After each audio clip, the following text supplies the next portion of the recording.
మన మధ్యలో ఉన్న దైవజనులు సమర్పణరావు గారు వాక్యాన్ని అందిస్తారు. అనేక మంది ఈ స్థలంలో ఉన్నారు. వారందరికీ నా హృదయపూర్వకమైనటువంటి వందనాలు తెలియజేస్తున్నాను.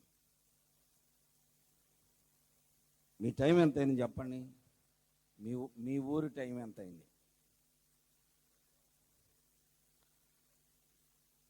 10 దాటింది మా ఊరి టైం. అంతేనా? మీరు కూడా మార్పు ఏమన్నా ఉందా? ఇప్పటి వరకు కూడా ఓర్చుకొని కూర్చున్న మీ ఓర్పుకి వందనాలు చెప్పాలి. చాలా ఓర్పుతో కూర్చున్నారు. ఎన్ని పాటలు పాడారు. గ్యాప్ లేకుండా మీ పాటలన్నిటికీ వాయిద్యాలు వాయించిన వారికి కూడా ఓర్పు ఎక్కువ. ప్రార్థనలో ఎక్కడైనా సరే మీటింగ్స్ పెడితే ప్రారంభం నుండి చివరి వరకు ఉండేది కేవలం ఈ వాయిద్యగాళ్ళు మాత్రమే ఉంటారు. అంటే వాక్యం చెప్పే వరకు. ఇంకా ఒకవేళ సేవకుడు ఎవరైనా మధ్య మధ్యలో పాటలు పాడాలంటే వాళ్ళు అక్కడ కదలకుండా కూర్చోవలసిందే. మనమన్నా మీరు మీ ఇష్టం వచ్చినప్పుడు వస్తారు, మధ్యలో లేచి వెళ్తుంటారు, మరలా వస్తారు. మేము మాట ఆయనకు వస్తాం, మేము కూర్చుంటాం. కానీ వాళ్ళు మాత్రం చాలా ఓపికగా కూర్చుంటారు. ఇక మీకు రెస్ట్ అయ్యా, నేనేం మధ్యలో బాను. మీరు కూడా మీ ఇష్టం వచ్చినప్పుడు లేచి వెళ్ళిపోండి. మీరు వెళ్తూ ఉండండి, వస్తూ ఉండండి, మిమ్మల్ని నేనేం పట్టించుకోను. నా వాక్యం నాది, మీ నిద్ర మీది. దేవుని స్తోత్రం చెప్పండి. వాక్యంలోనికి వెళ్దాం. ఇంకొంచెం బైబిల్ గ్రంథం చదువుకుందాం. అందరికీ తెలిసినటువంటి వాక్యంలో నుండి మనం మర్చిపోయిన విషయాలని జ్ఞాపకం చేసుకోవటమే. గుంటూరు నుండి వచ్చినా, హైదరాబాద్ నుండి వచ్చినా, అమెరికా నుంచి వచ్చినా బైబిల్లో 66 పుస్తకాల్లో నుంచి కాక వేరే ఏమీ చెప్పలేరు. మీరు ఎన్నోసార్లు విన్నారు, ఎంతోమంది దైవజనులు చెప్పగా విన్నారు. మనకు తెలిసిన విషయాల్లో నుండి కొన్ని మర్చిపోయిన విషయాలని జ్ఞాపకం చేసుకుందాం ఈ రాత్రి. యెషయా గ్రంథము 6వ అధ్యాయము. యెషయా గ్రంథము 6వ అధ్యాయము మొదటి నుండి నేను చదువుతున్నాను, మీరు అనుసరించండి.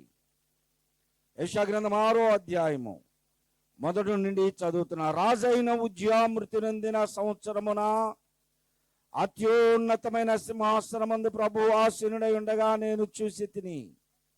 ఆయన చొక్కాయి అంచులు దేవాలయమును నిండుకొనెను. ఆయనకు పైగా శరాపులు నిలిచి ఉండిరి. ఒక్కొక్కరికి 6 రెక్కలుండెను. ప్రతివాడు 2 రెక్కలతో తన ముఖమును, 2తో తన కాళ్ళను కప్పుకొనుచు 2తో ఎగురుచుండెను.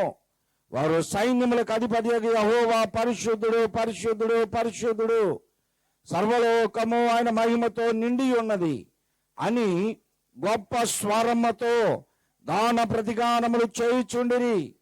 వారి కంఠ స్వరము వలన గడప కమ్ముల పునాదులు కదులుచు మందిరము ధూపమ చేత నిండి ఉండగా నేను అయ్యో, నేను అపవిత్రమైన పెదవులు గలవాడను, అపవిత్రమైన పెదవులు గల జనుల మధ్య నివసించువాడను. నేను నశించి తిని. రాజును సైన్యములకు అధిపతి యెహోవాను నేను కన్నులారా చూసి తిని అనుకొంటిని.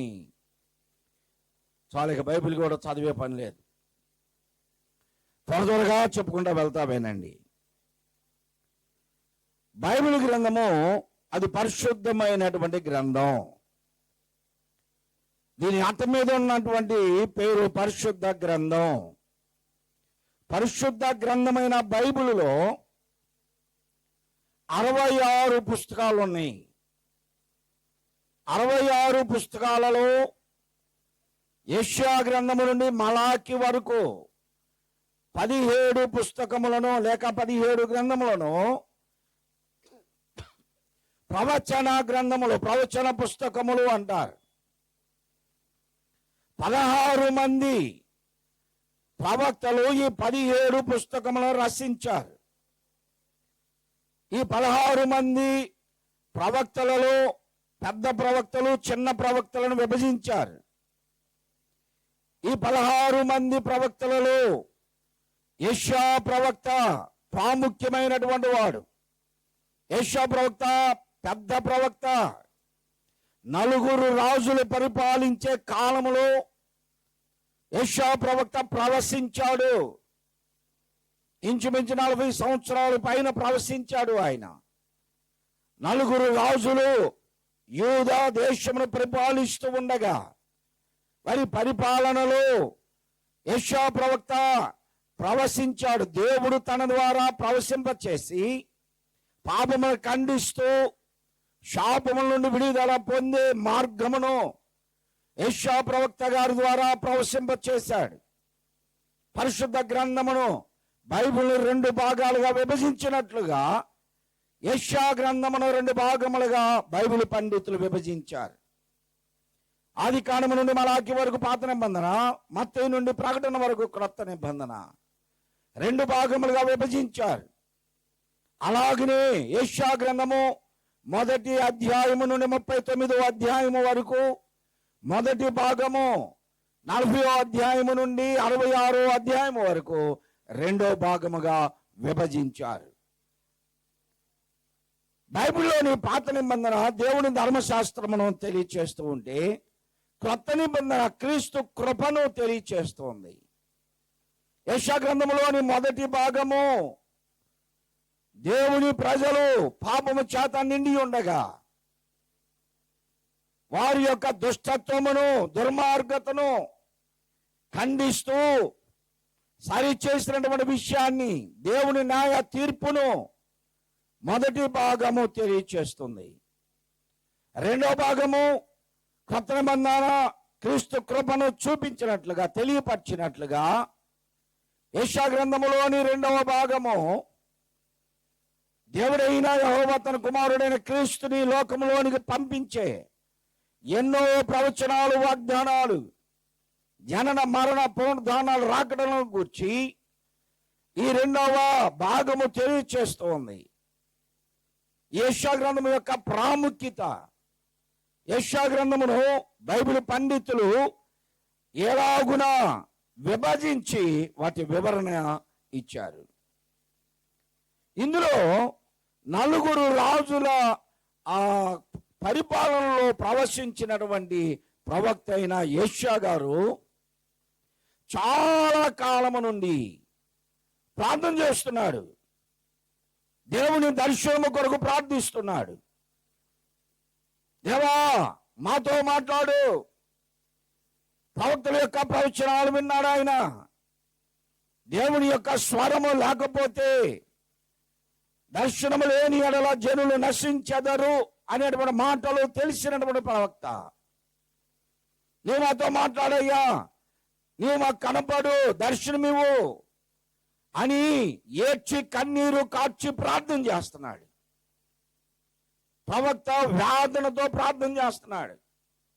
రోజులు గడిచిపోయాయి, వారాలు గడిచిపోయాయి, నెలలు గడిచిపోయాయి.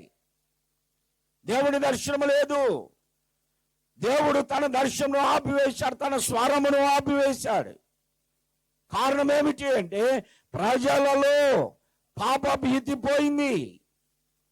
పాపమును గూర్చినటువంటి చింత, పాప భీతి మనుషులు కోల్పోయారు. ఆ సమయంలో దేవుడంటే భయమును కోల్పోయారు. అసలు దేవుడు ఉన్నాడన్న సంగతిని కూడా మర్చిపోయి వారు ఇష్టానుసారంగా బ్రతుకుతున్నారు. అందుకే దేవుడు వారిని దర్శించలేదు, మాట్లాడలేదు. దేవుని యొక్క స్వరము ప్రజలకు లేదు ఆ సమయంలో. కారణం ఏమిటి అంటే ఆ సమయంలో అక్కడ దేవాలయము అపవిత్రపరచబడింది. యెరూషలేములో దేవుని ప్రజల మధ్యలో ఉన్నటువంటి దేవాలయము అపవిత్రపరచబడింది. ఎలా అపవిత్రమైపోయింది? దేవుని మందిరము అపవిత్రం కావడానికి కారణం ఏమిటి అంటే మొదటి వచనము మనం చదివాము. ఇప్పుడు యెషయా గ్రంథం 6వ అధ్యాయంలో రాజైన ఉజ్జియా మృతి నొందిన సంవత్సరమున, ఎప్పటి నుంచో ఈయన ఎదురు చూస్తున్నాడు. ప్రభువా మమ్మల్ని దర్శించి మాతో మాట్లాడి మాకు కనపడు అని. కానీ దేవుడు మాట్లాడట్లేదు. దేవుడు వారిని దర్శించట్లేదు. నీ దర్శనం లేకపోతే మేమేమైపోతామయ్యా, నువ్వు కనపడకపోతే మా పరిస్థితి ఏమిటి అని ప్రవక్త కన్నీటి ప్రార్థన చేస్తున్నాడు. దైవజనుడు యేసన్న గారు కూడా అదేగా పాట రాసింది. నీవు కనిపించని రోజునా నా కన్నులకు నీ దూర కరువాయని. దైవజనులు రాసే పాటలేమో దేవుని కొరకు. నువ్వు కనిపించకపోతే, నువ్వు మాట్లాడకపోతే, అయ్యా నేను బ్రతకలేను, నీ దర్శనము మాకు కావాలి, నువ్వు మమ్మల్ని దర్శించు అని ప్రవక్త అయిన యెషయా గారు ఏడ్చి కన్నీరు కారుస్తూ ఉంటే, దేవాలయం అపవిత్రపరచబడి ఉన్నది కనుక దేవుడు దర్శనం ఇవ్వటంలా. దేవాలయంలో ఆరాధన జరిగిన, దేవాలయంలో ఒకవేళ ఈ అక్కడ జరుగుతున్నటువంటి నైవేద్యములు, పాప పరిహారార్థ బలులు, ప్రత్యాతాప బలులు, కృతజ్ఞతార్పణలు, ఇవి ఏమి జరుగుతున్నా దేవుని దర్శనము లేదు. ప్రవక్త ఆసక్తితో ఏడ్చి కన్నీరు కార్చి ప్రార్థిస్తూ ఉంటే అప్పుడు దేవుడు దర్శనమిచ్చాడు. ఎప్పుడు అంటే రాజైన ఉజ్జియా మృతి నొందిన సంవత్సరమున. కొన్ని సందర్భాల్లో భార్యాభర్తలకి గొడవైందనుకో, తల్లులారు మీ ఇళ్లలో సంగతులు కాదు నేను చెప్పేది, 10 ఊర్లు తిరుగుతా, నేను 10 ఊర్లు మాటలు చెబుతా. భార్యాభర్తలకు గొడవైందనుకో, ఈ అమ్మ నువ్వు చస్తే నేను బాగుపడతారా అంటది. నువ్వు చస్తే నేను బాగుపడతా. వాస్తవా కాదా? చాలా మంది అలాంటి వాళ్ళని చూసాం.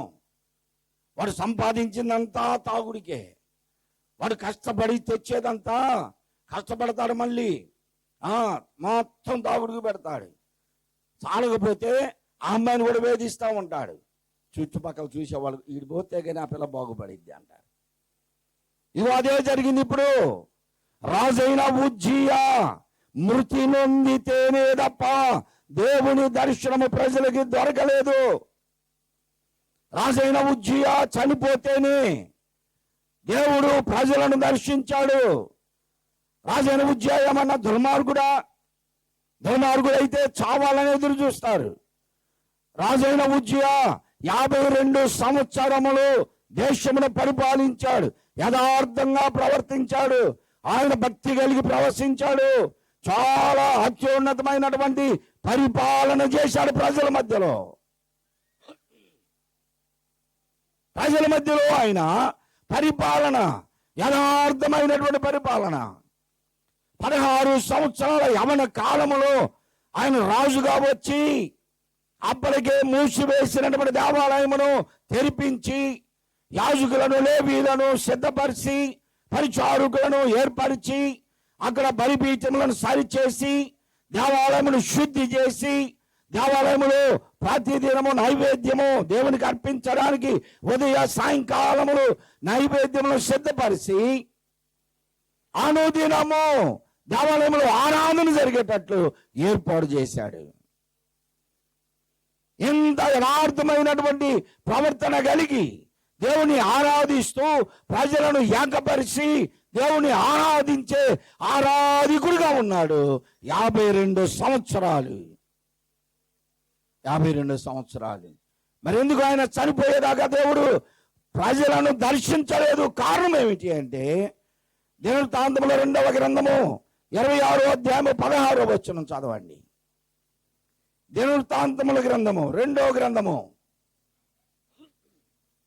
26వ అధ్యాయము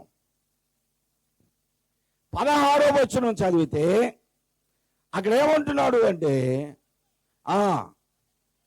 అయితే ఈ 52 సంవత్సరాలు యథార్థవంతుడుగా, సత్ప్రవర్తన కలిగిన వాడుగా, సద్భక్తి కలిగిన వాడుగా, భక్తి ప్రవృత్తులతో దేవుని ఆరాధించి ప్రజలను ఏకపరిచి దేవుని ఆరాధించడానికి సిద్ధపరిచినటువంటి అతను ఒకరోజు కూర్చొని తన పరిపాలన గురించి ఆలోచన చేశాడంట. ఆలోచన చేసి ఈ 52 సంవత్సరాలలో నా పరిపాలన ఎలా ఉంది అని ప్రక్షాళన చేసుకున్నాడు, జ్ఞాపకం చేసుకున్నాడు. చేసుకుంటే అన్నీ మంచిగా కనపడ్డాయి. యాజకులను లేవీయులను ఏర్పరచాను, దేవాలయమును శుద్ధి చేశాను, బలిపీఠములను తిరిగి కట్టాను, ధూపదీప నైవేద్యములు దేవునికి అర్పించడానికి అనుదినము బలి అర్పణలు సిద్ధపరిచా, శత్రువులని జయించాను, రాజ్యమును స్థిరపరిచాను, ఇశ్రాయేలీయులకి భయం లేకుండా వాటిని పరిపాలిస్తున్నాను. అన్నీ మంచియే, అన్నీ మంచియే గుర్తొచ్చినాయి ఆయనకి. అయితే అతడు స్థిరపడిన తర్వాత ఏమైందంట? చదవండమ్మా, బైబిల్ చేతిలోకి తీసుకోండి, బైబిల్ చేతిలోకి తీసుకుని ఒళ్ళో నుంచి చదవండి. అయితే అతడు స్థిరపడిన తర్వాత అతడి మనస్సున గర్వించి చెడిపోయాను. అందరూ వినండి, నా వైపు చూడండి. నేను వాక్యం చెప్పేటప్పుడు మీ చెవులు నా మాటల మీదే ఉండాలి. మీరు నన్నే చూడాలి. అంటే నేను ఎందుకు అందగా నాకు వెళ్ళే చూడమని కాదు. ముందు మూరడు ఉంటుంది కడుపు. మీరు నాకెళ్ళి చూస్తే నా మాటలు మీ చెవుల్లోకి చెబుతాయి. మీరు వింటా ఉంటే ఆ మాటలు మీ హృదయాల్లోనికి వెళతాయి. మనిషికి గర్వం వచ్చేది ఎప్పుడు చెప్పండి? మనిషికి గర్వం ఎప్పుడు వచ్చింది? ఏం చూసుకోనమ్మా అంత ఎర్రవిగుతుంది, ఏం చూసుకోనమ్మా వాడు అంత బడవ పడుతున్నాడు అంటుంటారుగా. ఏం చూసుకోనంట? తెచ్చుకోదలే, మొన్న కారు తెచ్చారు, అందుకని బైక్ కొనుక్కున్నారని, బంగారు దండ కొన్నారని ఏగా మనం మాట్లాడుకుని. గర్వం ఎప్పుడు వస్తుంది మనిషికి అంటే స్థిరపడిన తర్వాత.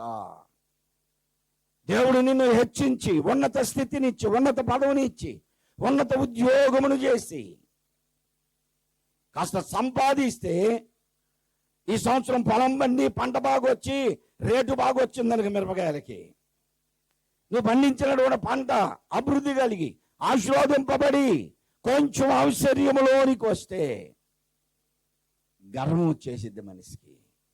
వారు ఏ స్థితిలో నుండి వచ్చారో మర్చిపోతారు.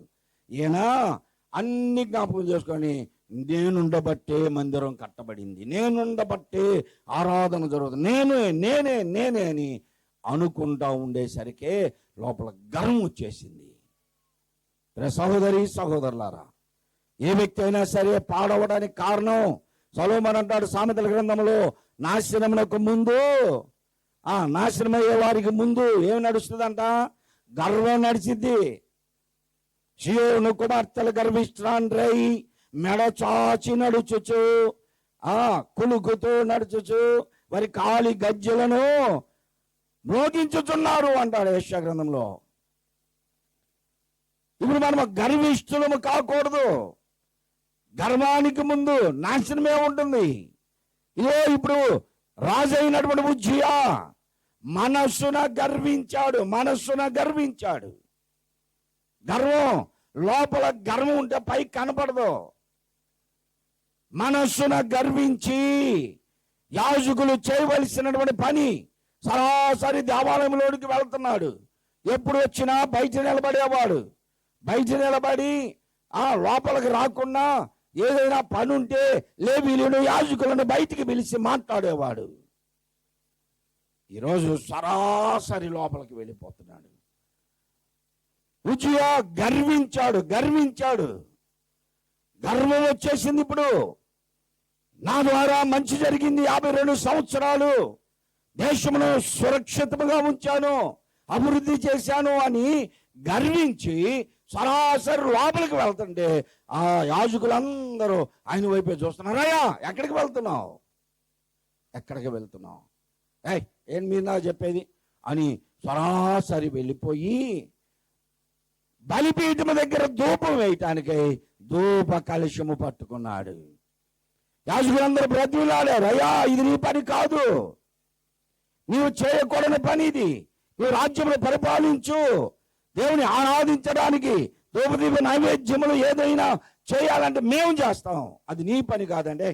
మీరేం నాకు చెప్పేది, నేను రాజుని, మీరు చెప్పాల్సిన పని లేదని ధూప కలశమును పట్టుకొని ధూపపీఠము దగ్గరకు వచ్చేసరికి అతడు ధూపం వెయ్యక ముందే అతని నొసటన కుష్ఠరోగము కనపడ్డది.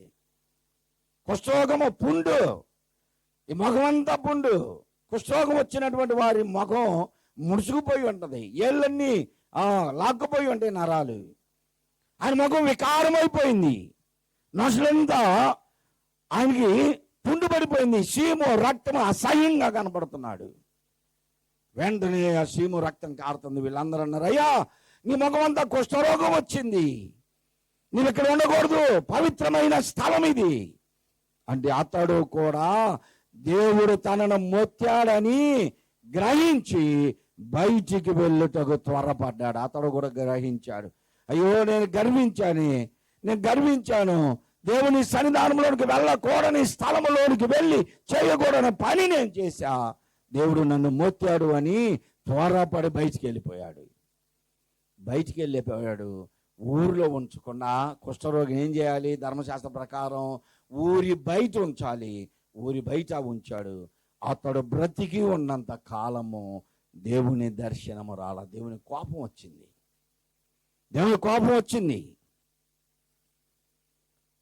రాజ్యమును పరిపాలించమని రాజ్యమును అప్పగిస్తే నీకేం పని ఆ పని చేయడానికి? నీ పని అది కాదు కదా. దేవుడు ఉద్యోగం ఇచ్చి, గవర్నమెంట్ ఉద్యోగం ఇచ్చి ఉద్యోగం చేసుకోమంటే దేవుడు నన్ను పిలిచాడని వాలంటరీ చేసి లక్షలు తెచ్చుకొని ఇంటి మీద చర్చి కట్టుకొని దాని మీద అక్కడ కూడా సేవ చేస్తున్నాను అంటారు. ఎవరి పని వాళ్ళు చేయాలి. విశ్వాసి పని విశ్వాసిదే, పెద్దల పని పెద్దదే, సేవకుడి పని సేవకుడిదే. ఎవరి పని వారు చేస్తేనే దేవాలయంలో ఆరాధన జరిగిద్ది. ఇప్పుడు అతను బయటకు పంపించేశారు, ఊరి బయట ఉన్నాడు. కానీ అతను చనిపోయే వరకు దేవుని దర్శనము ప్రజలకు కలగల. దేవుని దర్శనం ప్రజలకు లేదు. రోజు మందిరంలోనికి వెళ్తున్నారు, ధూపదీప నైవేద్యములు అర్పిస్తున్నారు, బలి అర్పిస్తున్నారు, పాప పరిహారార్థ బలి, ప్రాయశ్చిత్త బలి అన్ని చేస్తున్నారు, కానీ దేవుని దర్శనము లేదు. ఇది నాకు చాలా మంది కూడా చేయకూడని పనులు చేస్తూ దేవునికి వ్యతిరేకంగా జీవిస్తూ దేవుని సన్నిధానములో దేవునితో ఉన్నామనుకుంటున్నారు. పైకి భక్తి కలిగిన వారి వలె ఉండి భక్తిలోని శక్తిని ఎరుగని వారుగా ఉన్నారు. అతడు చనిపోయే వరకు ఊరి బయట ఉన్నా, ఇక్కడ వీరు ఎన్ని పూజలు పునస్కారాలు చేస్తున్నా దేవుని దర్శనము ప్రజలకు లేదు. యేషయా ప్రవక్త ఏడుస్తున్నాడయ్యా, కనపడయ్యా, నీ మాట మాకు అవసరము, నీ దర్శనం మాకు అవసరమని ఏడుస్తున్నాడు, కానీ దర్శనం లేదు. ఎప్పుడు కనపడ్డదంట? రాజైన ఉజ్జియా మృతి నొందిన సంవత్సరమున, అతడు చనిపోయిన తర్వాత, అపవిత్రుడు ఆ స్థలమును విడిచిపెట్టిన తర్వాత. సహోదరి సహోదరుడా, నీ కుటుంబం దీవించబడకపోవటానికి కారణం ఏమిటి? నువ్వెన్ని ఆరాధనలకు రా, నువ్వెన్ని ఆశీర్వాద కోటములు పెట్టుకో, నీవెంతగా అభివృద్ధి కోటాలు పెట్టుకో, సంఘ క్షేమాభివృద్ధి కోటాలు, కుటుంబ ఆశీర్వాద కోటాలు ఎన్ని పెట్టినా సరే, నీలోని అపవిత్రత నీ విడిచిపెట్టకపోతే ఎక్కడికి పోయినా అక్కడ కూడా సామెతలు తెలిసినాయగా మీకు. కాశీకి పోయినా పాపం అక్కడే ఉంటుందండి. ఎన్ని ప్రార్థనలు చేసినా, ఎంత చేసినా, నీ జీవితంలో నువ్వు విడవని పాపము, విడిచిపెట్టవలసిన పాపము విడవకుండా నువ్వు అలాగనే ఉంటే నీకు క్షేమము కలగదు, క్షేమాభివృద్ధి లేదు.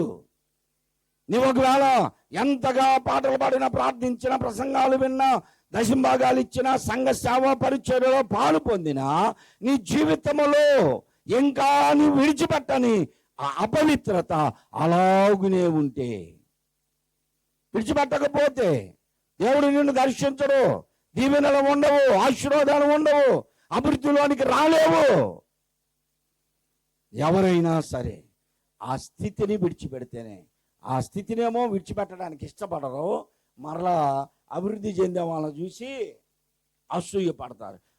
ఏం దేవుడులే పాస్టర్ గారు, ఏమ్మా రావట్లేదు, బ్రదర్ ఏంటి గుడికి రావట్లేదు, ఏం చేశాడు దేవుడు మాకు, దేవుడు ఏం చేశాడు అని సాగదీసి అనేవాళ్ళు చాలామంది ఉన్నారు. మాతో చెప్తుంటారు చాలామంది, ఏంటి బ్రదర్ రాలేదంటే, ఏముందిలే బ్రదర్, ఎంత వచ్చినా పాస్టర్ గారు ఏం చేస్తాం, ఆశీర్వాదం లేదు అంటారు. నీ జీవితంలో విడిచిపెట్టండి దేవునికి వ్యతిరేకమైంది ఏదో ఉంది. అది మనుషులకు తెలియకపోవచ్చు, సావుకుడు గుర్తించలేకపోవచ్చు. వాక్యము ద్వారా దేవుడు నిన్ను గద్దిస్తున్నప్పుడు నీవు దానిని గ్రహించలేకపోతే, విడిచిపెట్టలేకపోతే నీవు ఎప్పటికీ అలాగనే ఉంటావు అంతే. పైకి భక్తి కలిగిన వారి వలె ఉంటారు, శక్తిని ఎరగని వారుగా ఉంటారు. మమ్మల్ని ఎక్కువగా గౌరవించేది ఎవరో తెలుసా? పాస్టర్ని ఎక్కువగా గౌరవించేది. నేను కొన్ని విషయాలు చెబుతూ ఉంటాను, ఒకవేళ మీకు బాధ అయినా క్షమించండి.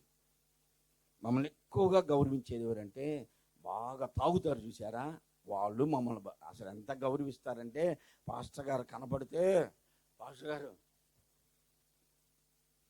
అసలు ఎంత గౌరవిస్తారో అంత గౌరవిస్తారు. నేను చర్చిలో కూర్చున్నా, మాది రోడ్డు ఎమ్మటే అని చెప్పానుగా, ఆ చర్చిలో కూర్చుంటే ఒక అబ్బాయి ఈ మధ్యకాలంలో కొత్త మందు వచ్చిందంట. ఏం మందు?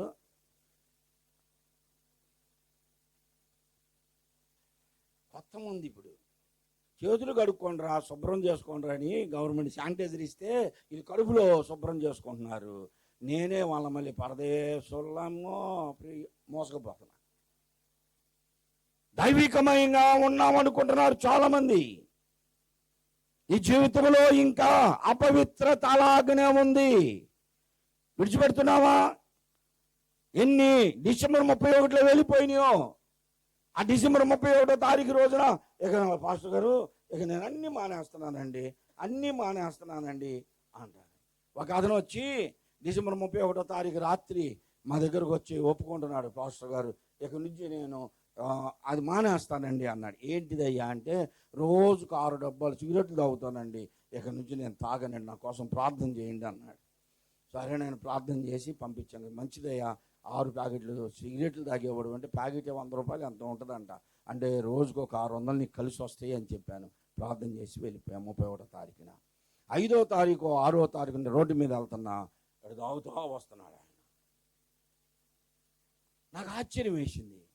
అదేంటి బ్రదర్, 31 తారీఖున ఏదో మానేస్తానన్నావుగా అంటే, ఆయన అంటున్నాడు, పాస్టర్ గారు ఇది మానేస్తే అది రావట్లేదండి అన్నాడు. దేనికి లింక్ పెట్టారు? ఇదంతా అని లేకపోతే అది రావట్లేదు పాస్టర్. మరి డాక్టర్లు అదే రాయాలిగా. నాకు అరుగుదల లేదండి, మోషన్స్ కావట్లేదని డాక్టర్ల దగ్గరికి పోతే డాక్టర్ గారు 2 సార్లు నర్సులు తాగుపో, 2 బనామా పిల్లలు తాగుపో అని రాయట్లేదే.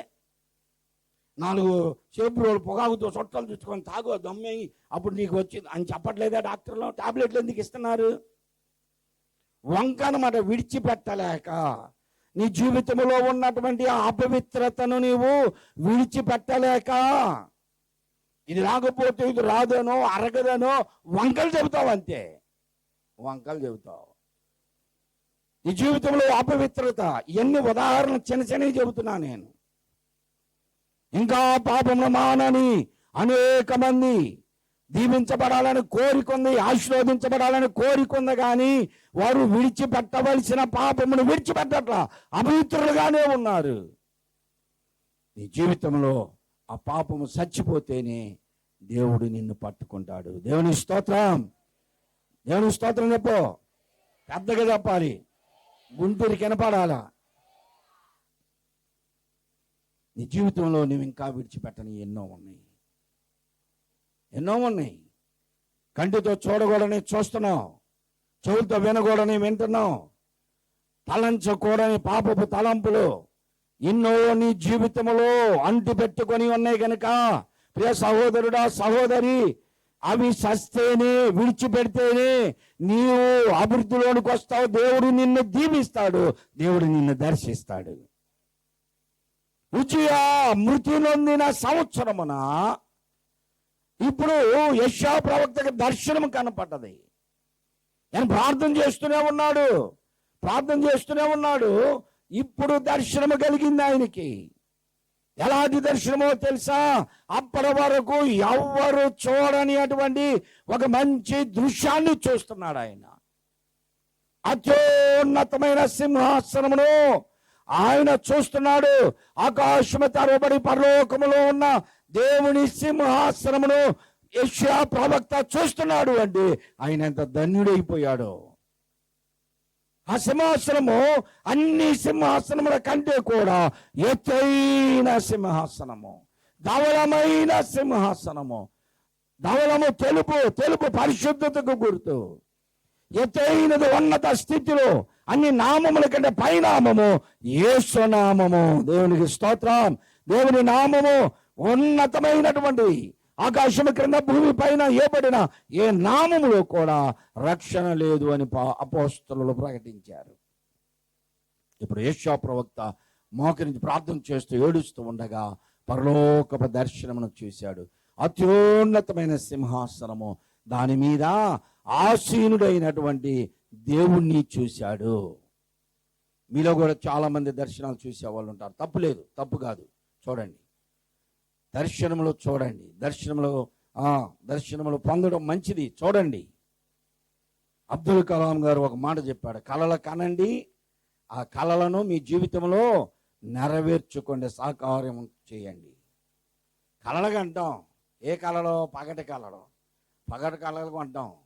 ఒక ఆయన వెళ్ళాడంట, పెళ్లి చేసి వస్తుంటే పెళ్లి చేసి వచ్చే ఆయనకి పేలాల పిండి ఒక మూట ఇచ్చారంట.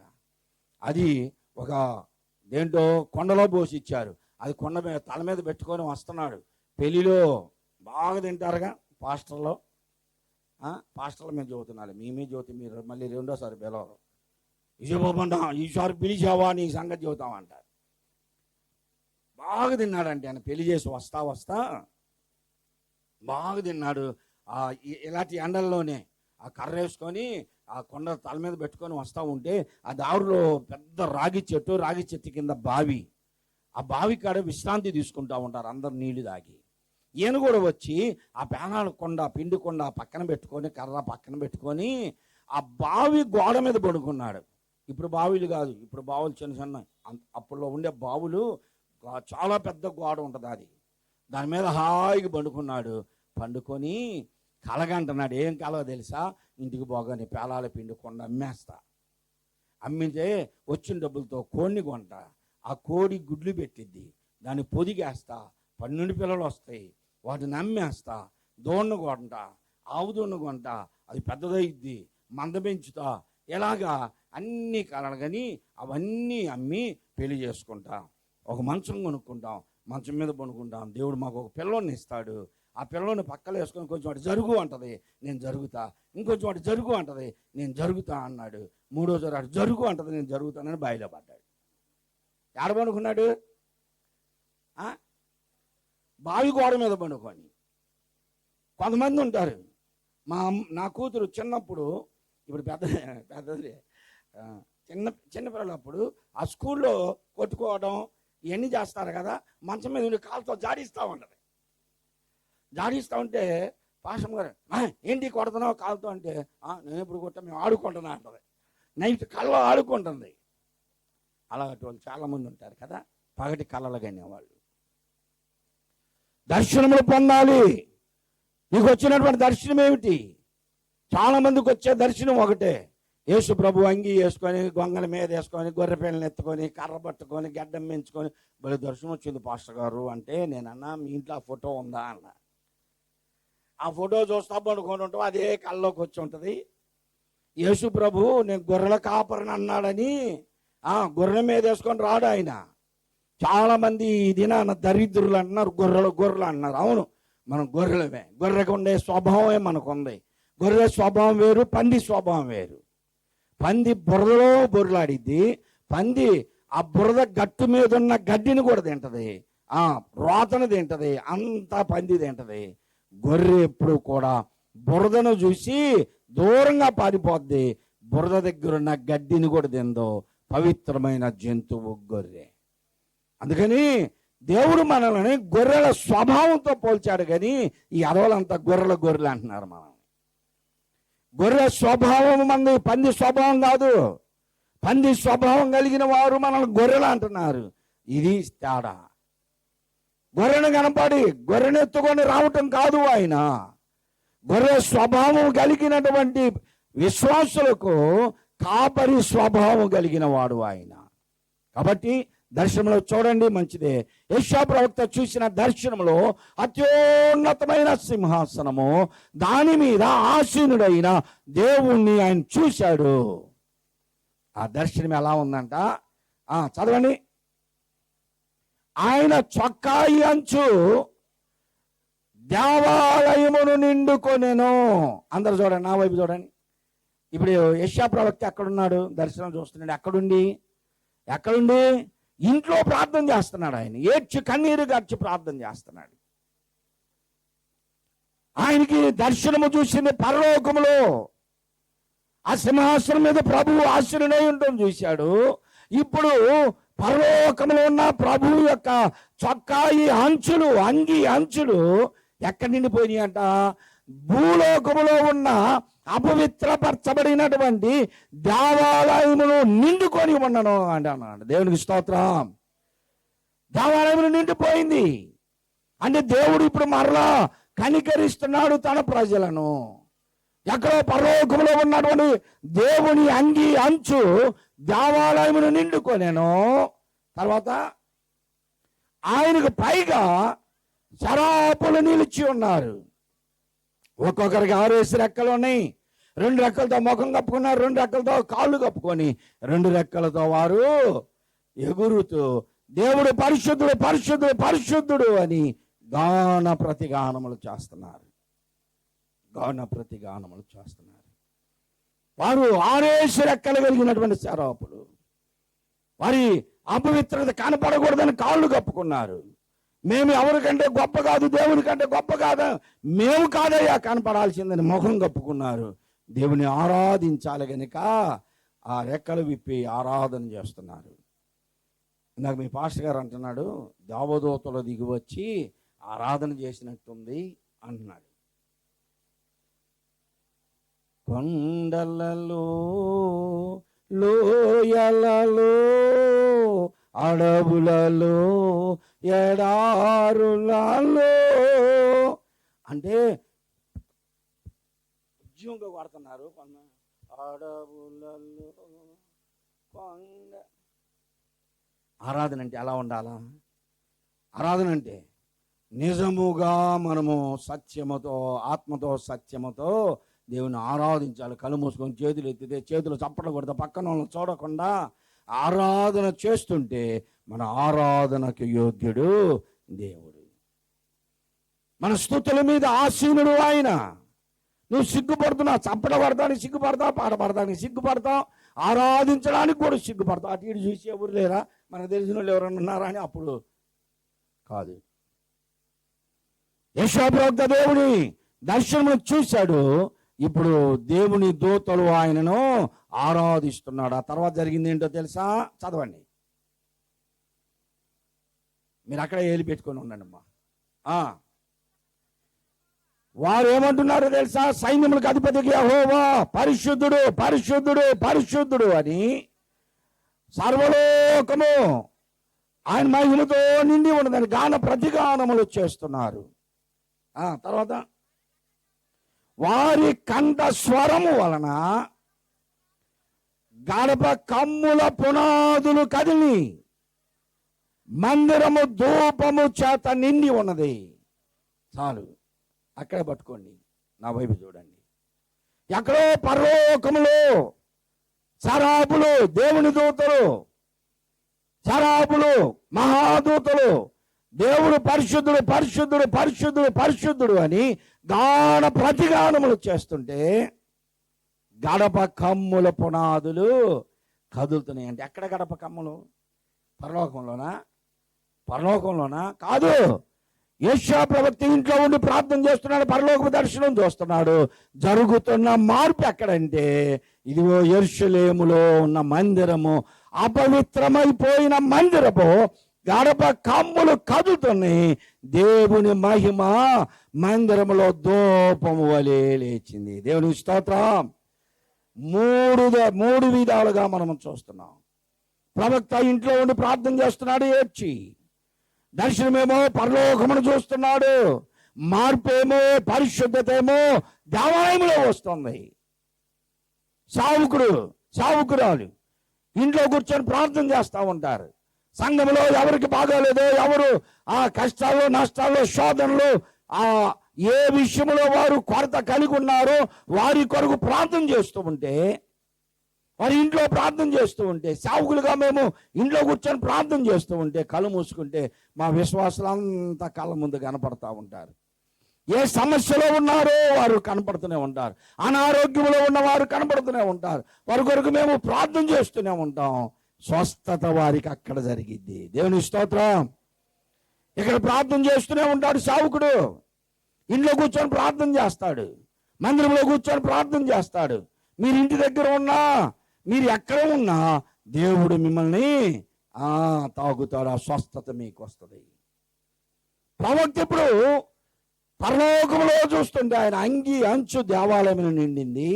దూతలు అక్కడ దేవుని స్తుతిస్తూ ఆరాధిస్తూ ఉంటే, ఇప్పుడు ఎక్కడ గడప కమ్ములు కదులుతున్నాయి? ఎక్కడ? మందిరము, అపవిత్రమైపోయిన మందిరము, గడప కమ్ములు కదులుతున్నాయి. ఎక్కడో వారు దేవుని స్తుతిస్తూ ఆరాధిస్తూ ఉంటే భూలోకములో ఉన్న మందిరము, గడప కమ్ములు కదిలిపోతున్నాయి ఆ ధ్వనికి. దేవుని స్తుతించేవారు, ఆరాధించేవారు సిగ్గుపడకూడదు. సిగ్గుపడనక్కరలేని పనివారిగా మనం ఉండాలి దేవుని ఎదుట. దేవుని సన్నిధానములో నీవు బిగ్గరగా పాడబడాలి, ధైర్యంగా పాడాలి, ధైర్యంగా ప్రార్థించాలి. దేవుడు మన ముఖమును చూసి మనలో ఉన్నటువంటి లోపములను సరిచేయగలిగిన దేవుడు ఆయన. ఎక్కడో పరలోకములో దేవుని దూతల కంఠ స్వరముతో దేవుని స్తుతిస్తే గడప కమ్ములు కదిలిపోతున్నాయి. ఇక్కడ గడప కమ్ములు కదులుతున్నాయి. ధూపము చేత దేవాలయం అంతా నిండుకొని ఉంది. ఎందుకు ఇలా జరుగుతుందంటే, దేవుడే తన దేవాలయమును, తన నివాస స్థలమును దేవుడే పరిశుద్ధపరుస్తున్నాడు. దేవుని స్తోత్రం.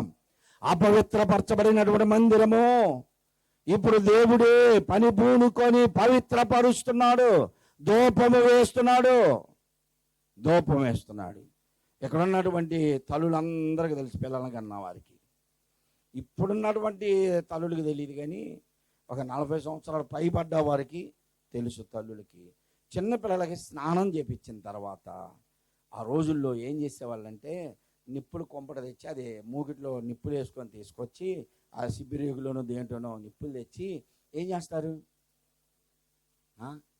అప్పటికే ఆ పిల్లలో అప్పటికే స్నానం చేపిస్తారు, రుద్దుతారు. అటు రుద్ది అటిలాగి అది చేసేవాడు. అప్పుడు కలిసిపోయి నిద్రపోతా ఉంటే వాళ్ళని తీసుకొచ్చి శుభ్రంగా తుడిసి ఆ బిడ్డని ఆ నిప్పుల మీద సాంబ్రాణి వేసి ఇట్లా అంటారు. ఎందుకు చెప్పండి? చేసిన తల్లులు చెప్పండి. ఏమోనండి, మా అత్త చెప్పింది, మేము చేసాము అంటారు. అంతేనా? దేనికంటే నీవు స్నానం చేపించిన నీటిలో బ్యాక్టీరియా ఉంటుంది. బిడ్డలకి నువ్వు స్నానం చేపించి తీసుకొచ్చిన తర్వాత వారి ఒంటి మీద బ్యాక్టీరియా పోవాలి అంటే, వారికి ఉన్నటువంటి చీడ పీడ ఏదైనా పోవాలంటే ఈ సాంబ్రాణి వేసి ఆ బిడ్డని అలా తిప్పుతారు. హోటల్లో నేను ఎప్పుడైనా సరే హోటల్లో తినడానికి వెళ్దామని నేను పోయి ఇడ్లీ తినే సమయానికి 3-4 సార్లు అలా జరిగింది. ఆ సాయిబు గారు వస్తాడు, సాంబ్రాణి వేసి హోటల్ మొత్తం వాసన. నాకేం పడదా వాసన? కొంతమందికి పడదు కదా, పడదు. ఇప్పుడు ఆ సాంబ్రాణి ఎందుకు వేస్తారు అంటే, శరీరంలో చిన్నపిల్లలకు ఉన్నటువంటి చీడ బ్యాక్టీరియా తొలగిపోయి శుద్ధి అవ్వడానికి, పరిశుభ్రంగా ఉండడానికి ఆ సాంబ్రాణి వేస్తారు.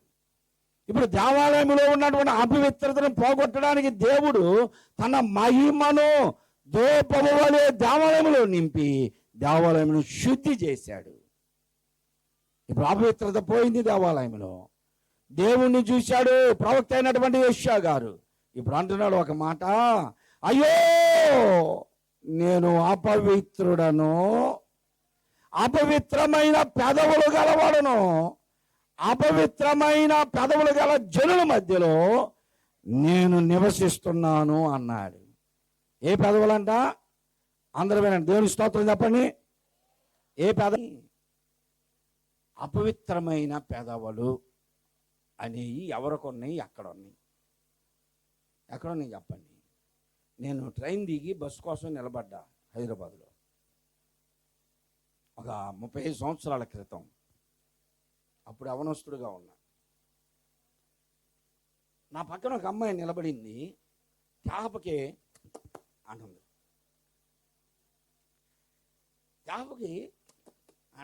ఆ హ్యాండ్ బ్యాగ్ తీసుకుంది, హ్యాండ్ బ్యాగ్ని ఓపెన్ చేసి ఇక్కడ చూసి అంటుంది. నేను చూసినప్పుడల్లా శబ్దం వినపడట్లేదు, ఇటు చూసినప్పుడు శబ్దం వినపడుతుంది. ఏంటా అని నేను గమనిస్తే ఆ హ్యాండ్ బ్యాగ్లో నుంచి ఏంటిది లిప్స్టిక్ తీసి వేసి. ఇప్పుడు చర్చిలకు వెళ్ళే వాళ్ళు కూడా వేస్తున్నారు. ఎక్కడికి వెళ్ళినా అది ఒకటి వేసి పేదాలకు రాసి. ఎందుకు? ఎర్రగా వేసుకొని కోతి మూతిలాగా వస్తూ ఉంటారు.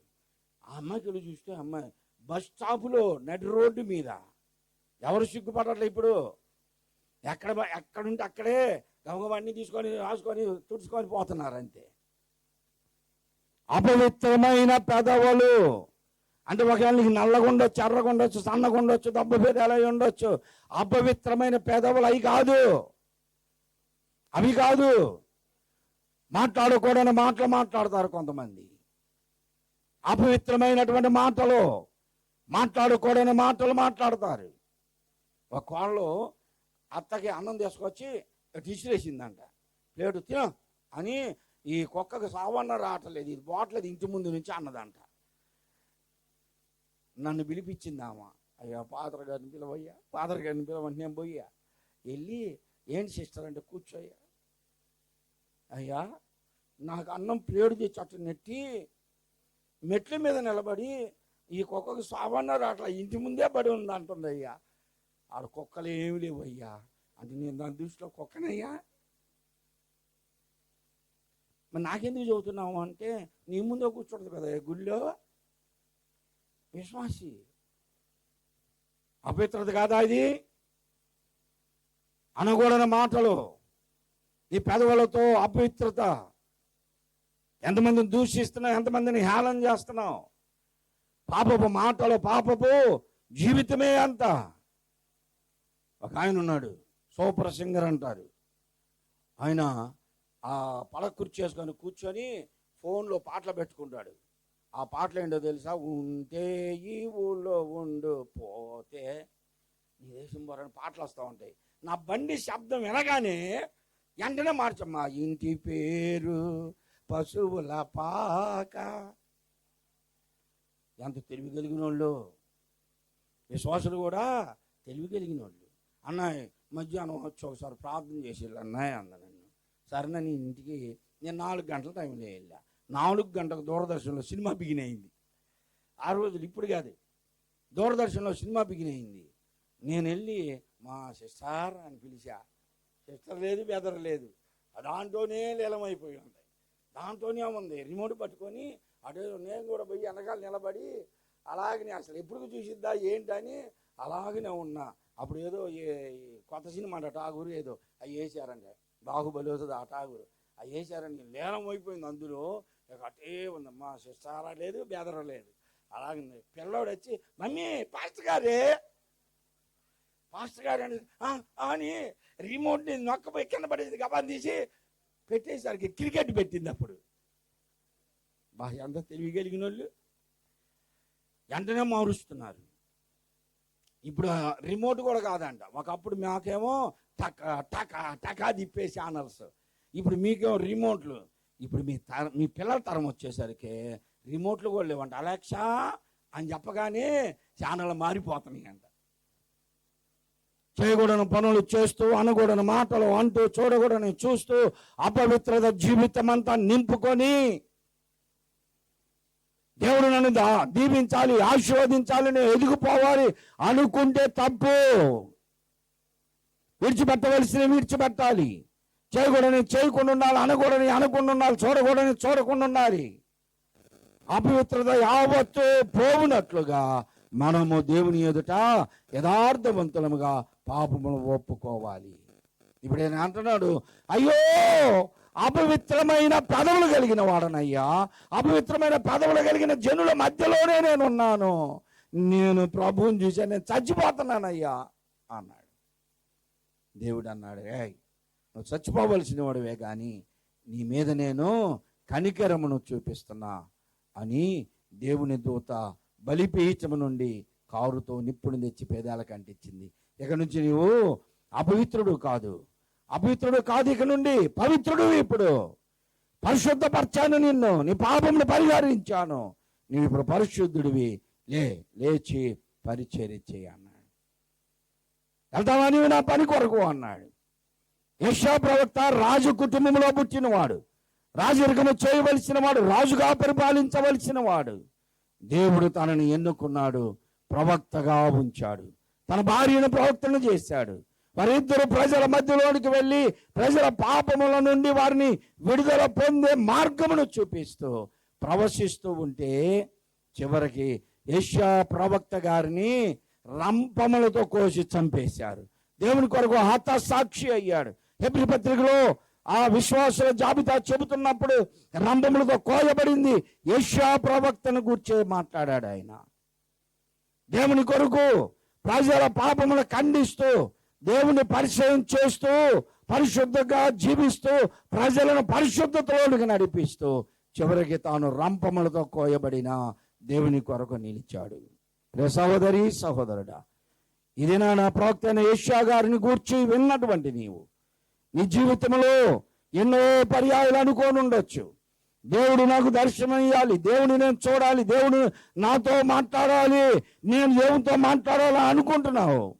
అయినా నీ కోరిక తీరలా, నీ ఆశ తీరలేదు కదా. ఇప్పుడు యెషయా ప్రవక్త వలె నీవు పరిశుద్ధపరచుకో, యథార్థముగా ఒప్పుకో. ప్రభువా, నా జీవితంలో ఉన్న ప్రతి మలినము నుండి నన్ను పవిత్రుని చేయి, పవిత్రాలని చేయి. నా పవిత్రత యావత్తు పోవునట్లుగా ఈ శోభతో నన్ను కడిగయ్యా, నన్ను శుద్ధీకరించు. లేదు పాస్టర్ గారు, నేను బాప్తిజం తీసుకుని ఇప్పటికి 20 సంవత్సరాలు, ఏమనుకుంటున్నా అనుకోవచ్చు. బాప్తీసానికి మారు మనసు పొందడానికి సంబంధం లేదు. అది వేరు, ఇది వేరు. పశ్చాత్తాపడకుండా మారు మనసు పొందకుండా బాప్తీసాలు తీసుకున్న వాళ్ళు చాలామంది ఉన్నారు తెలుసా. పెళ్ళిళ్ళకి బాప్తీసాలు ఇచ్చేవాళ్ళు. మా నాన్నగారి కాలం కంటే ముందు కాలంలో బాప్తీసం ఇస్తేనే పెళ్లి చేసేవారు. మిరియాలు కూడా పిలిచారు నన్ను పెళ్లి చేయడానికి. మిరియాలు కూడా ప్రయాసపడి వెళ్ళా. అక్కడ ఉన్నటువంటి అబ్బాయికి, నువ్వు బాప్తీసం ఇస్తేనే మా అమ్మాయిని పెళ్లి చేయండి అన్నాడు. ఒరే దుర్మార్గుడా, నేనే ఉండరా, నేను కాదు బాప్తీసం, అసలు వాళ్ళ తల్లిదండ్రులను అడుగంటే, కాదు నువ్వే ఇప్పుడు బాప్తీసం ఇచ్చి పెళ్లి చేయ అన్నాడు. నేను పెళ్లి కోసం బాప్తీసం ఇయ్యను, మారు మనసు పొందితే బాప్తీసం ఇస్తా. ఆ అబ్బాయి నాకు తెలుసు, ఆ అబ్బాయి ఎప్పుడు మందిరానికి వచ్చినోడు కాదు, మందిరం ముందు నుంచి వెళ్తాడే కానీ మందిరంలోనికి రాలా. మార్పు లేనివాడికి, మారు మనసు పొందినోడికి నేను బాప్తీసం ఇచ్చేది ఏంటి? నేను పెళ్ళైనా చేయను, కానీ బాప్తీసం ఇవ్వను అన్న మోటాముళ్ళు చదువుకొని వచ్చేసా. మారు మనసు పొందాలి. వరుసకో లెక్కలో సభ్యత్వం కోసం బాప్తీసాలు తీసుకునే వాళ్ళు 20వ తారీఖున ఏసన్న గారు ఇస్తున్నాడంటే ఆ చివరి దాకా నిలబడతారు. అబ్రం గారు ఇస్తున్నాడంటే అందరూ ఒకసారి ఇట్లా అనగానే అందరు మునుగుతారు, లెగుస్తారు, అయిపోయింది. వరుసలో చేర్చబడుతున్నారు. నువ్వు ఎక్కడైనా బాప్తీసం తీసుకో, సరైనటువంటి మార్పు నీలో కావాలి, మారు మనస్సు కావాలి. తలలు వంచండి, కళ్ళు మూసుకోండి, ప్రార్థన చేస్తా. చిన్న ప్రార్థన చేసి సావుకులకి సమయాన్ని అప్పగిస్తా. అందరూ తలలు వంచి కళ్ళు మూసుకోండి, అందరూ కళ్ళు మూసుకోండి, తప్పు లేదు, అందరూ కళ్ళు మూసుకోండి. మోకరించగలిగితే మోకరించండి. దేవుని సన్నిధానంలో ఉన్నాం. యెషయా ప్రవక్త నెలల తరబడి, సంవత్సరాల తరబడి ఏడ్చాడు, కన్నీరు కార్చాడు. ప్రభువా, నా ప్రజల పరిస్థితి ఏంటయ్యా, నా ప్రజలను దర్శించవా, నీ మాట లేకపోతే దర్శనం లేని ఎడల జనులు నశిస్తారని వింటున్నాం కదా. నీ దర్శనం లేకపోతే మేమేమైపోతాం ప్రభువా, మమ్మల్ని దర్శించయ్యా, మాతో మాట్లాడయ్యా, మా మధ్యలోనికి రండి అయ్యా అని యెషయా ప్రవక్త ఏడ్చి కన్నీరు కార్చాడు. ఈ దినాన నీవు అలాంటి పరిస్థితులనికి రా. 31వ తారీఖుని తీసుకున్న తీర్మానం, 31వ తారీఖుని తీసుకున్న వాగ్దానం మర్చిపోయావు. నీవు నీ తీర్మానం విడిచిపెట్టేశావు. నీకు వచ్చిన వాగ్దానం కూడా మర్చిపోయావు. ఇది నేను ఒక పశ్చాత్తాప, ఆ నూతన హృదయం, ఒక స్థిరమైనటువంటి నిర్ణయము నూతనముగా నీలో కలగాలి. ఒక స్థిరమైనటువంటి తీర్మానంలోనికి రా ప్రభు. ఇప్పటి వరకు నామకార్థంగా జీవించా, ఇప్పటి వరకు నేను పైకి భక్తి కలిగి ఉన్నట్లుగా ఉన్నాను, కానీ నా జీవితం ఏంటో నాకు తెలుసయ్యా. నేనెంత దుర్మార్గంగా జీవించాను, అక్రమంగా జీవించాను, నీకంత వ్యతిరేకంగా జీవించాను నాకు తెలుసయ్యా. ఒప్పుకో, నీ జీవితం నీకు తెలుసు ప్రియ సహోదరి సహోదరుడా. ఎవరినో మనం నమ్మించాలని కాదు, ఎవరి కొరకు మనం బ్రతకటలో మన కొరకు ప్రాణము పెట్టి రక్తమును చెందించిన యేసయ్య కొరకు నువ్వు బ్రతుకు. ప్రభు వైపు నీ చేతులెత్తు. ప్రభు నన్ను క్షమించయ్యా, ఇంతకాలం నామకార్థంగానే బ్రతికానయ్యా, ఇంతకాలం నామకార్థంగానే మందిరంలో ఉన్నానయ్యా. యేసు ప్రభు రాకడ బహు సమీపంగా ఉన్నది ప్రియా సహోదరి సహోదరుడా. ఆయన రాకడ ఆలస్యమైనా నీవు లోకమును విడిచిపెట్టడం ఖాయం. ఏ దినమును ఏమి సంభవిస్తుందో నీవు ఎరుగవు. ఈ రాత్రి ఏమి సంభవిస్తుందో నీకు తెలియదు. వాయిదా వేయొద్దు. ఇంకా మార్పు లేదా, మారు మనసు పొందలేదా? ఇదే మిక్కిలి అనుకూలమైన సమయము, ఇదే గొప్ప రక్షణ దినము. నీ కొరకు ప్రాణము పెట్టిన ప్రభు చేతులు చాసి నేను పిలుస్తున్నాడు. ఆయన హస్తంలోనికి రాగలవా? నీ పాపములు ఒప్పుకుంటే ఆయన నమ్మదగిన వాడు. నీ కొరకు ప్రాణము పెట్టిన ప్రభు నిన్ను క్షమించి తన బిడ్డగా నిన్ను చేర్చుకుంటాడు. మారు మనసు లేకపోతే మారు మనసు పొందు, పశ్చాత్తాపడు, కన్నీరు కారు వేడు, బాప్తిస్తానికి సిద్ధపడు. బాప్తిష్టం పొందినటువంటి సహోదరుడా, బాప్తిష్టం పొందిన సహోదరి, ఎందుకు ఇంకా నీవు వెనుకబడి ఉన్నావు?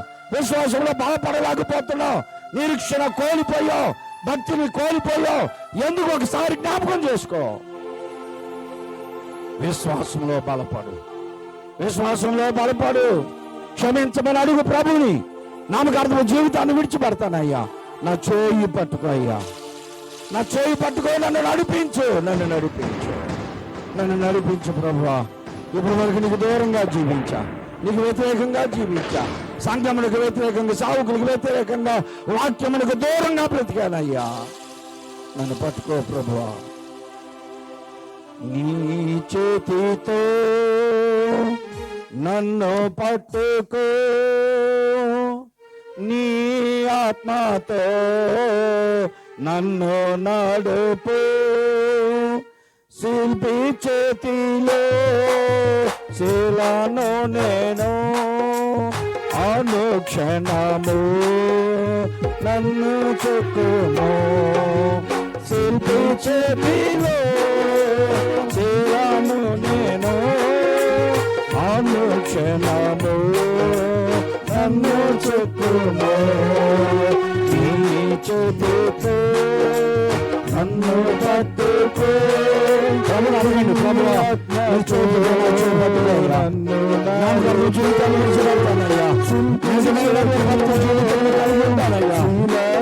మార్గంలో నడిపించయ్యా.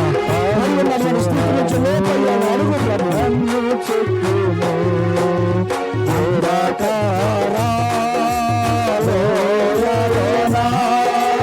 సంచరించిన భయములు అంధకారాలు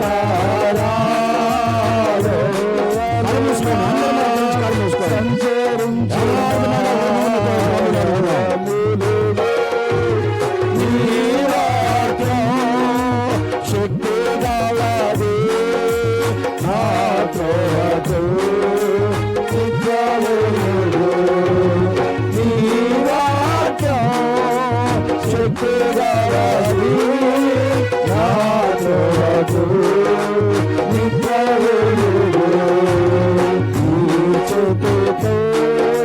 నన్ను పట్టుకో, నీ ఆత్మతో నన్ను నడుపు.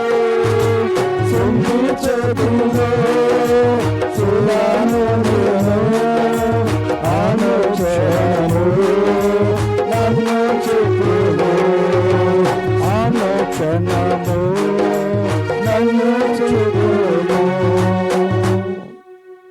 ప్రేమ నమ్మకములు గల మా పరలోకపు తండ్రి, మీ ప్రియకుమారుడు మా రక్షకుడైన యేసుక్రీస్తు పరిశుద్ధ నామంలో ఈ రాత్రి కాల సమయంలో అల్పుడనైన నన్ను భారభరితమైనటువంటి పనిని అప్పగించి యోగ్యపరిచి నీ పక్షాన నన్ను నిలబెట్టుకొని మీరు మాట్లాడే మాటలను బట్టి మీకు వందనాలు, స్తోత్రాలయ్యా. ఈ రాత్రి చెప్పబడినటువంటి ఈ సువార్త అయ్యా, ఈ సువార్త చెప్పబడినటువంటి ఈ సువార్త ప్రజల హృదయాలలో స్థిరపరచండి అయ్యా. ప్రజల హృదయాలలో స్థిరపరచండి. మారు మనసు పొందిన వారు మార్పు కలిగి జీవించలాగున, మార్పు కలిగిన వారు నీ రక్తం చేత కడగబడి బాప్తీస అనుభవాల్లోనికి వచ్చి సంఘములో చేర్చబడినట్టు సహాయమును దయచేయండి. రక్షింపబడిన వారు ఎంతో మంది పడిపోయిన స్థితిలో ఉన్నారు. వారు తిరిగి ఏ స్థితిలో పడిపోయారో ఆ స్థితిలో నుంచి లేచి సరైనటువంటి జీవితంలో సంఘములో చేర్చబడి నీ కొరకు బ్రతుకున్నట్లు సహాయమును దయచేయండి. ఈ మీటింగ్స్ కొరకు ప్రార్థిస్తున్నాం నాయన. వందలాది మంది చేరారయ్యా. వారందరూ మీ హస్తములకు అప్పగిస్తున్నాం. 3 దినాలు జరిగినటువంటి సభల కొరకు ఎంతో మంది గుప్పులు విప్పారయ్యా. వారి కష్టార్జితంలో నుండి సహాయపడ్డారు. డబ్బు మాత్రమే కాదు, ప్రతి దినము వారు శ్రమపడి అయ్యా ఈ పనులన్నీ చేస్తున్నారు. సావుకులకు తోడ్పాటుగా ఉంటున్నారు. వారందరిని మీరు కనికరించి దీవించండి. సేవా పరిచర్య చేస్తున్నా విజయబాబు గారు తన భార్య బిడ్డలను కూడా మీరు జ్ఞాపకం చేసుకోనండి. వారి పరిచర్య నిందించబడకుండా నీకు మహిమకరముగా ఈ పరిచర్య ఉండినట్లుగా సహాయమును దయచేయండి నాయన. ఆయా ప్రాంతాల నుండి చేరి వచ్చినటువంటి బిడ్డలు అనేక మంది ఉన్నారు, సావుకులు ఉన్నారు. వచ్చినప్పుడు మీరు తోడుగా ఉన్నారు. మా ప్రయాణ మార్గంలో మీరు తోడుగా ఉన్నారు. తిరిగి గుంటూరు చేరు పర్యాంతరము మీ కాపుదల అనుగ్రహించి మీ కృపలో బలపరచు వర్ధల చేయమని మా ప్రభుని మా రక్షకుడైన యేసు క్రీస్తు పరిశుద్ధ నామములు ఓడికి వేడుకొంచున్నాను తండ్రి, ఆమేన్. అందరూ అలానే కూర్చొని మా పాట పాడుతూ ఉండగా కానుకలు సమర్పిస్తారు. మన ప్రభువైన యేసుక్రీస్తు యొక్క కృపా, తండ్రి అయిన దేవుని యొక్క ప్రేమ, పరిశుద్ధాత్మ యొక్క అన్యోన్య సహవాసము, ఆదరణ ఇప్పుడు ఎల్లప్పుడూ కూడి ఉన్న మనకందరకు సదా తోడైనను గాక, ఆమేన్. అందరూ అలాగనే కూర్చోండి తల్లి, లైన్గా కూర్చొని అందరూ భోజనాలు సిద్ధపరిచాం.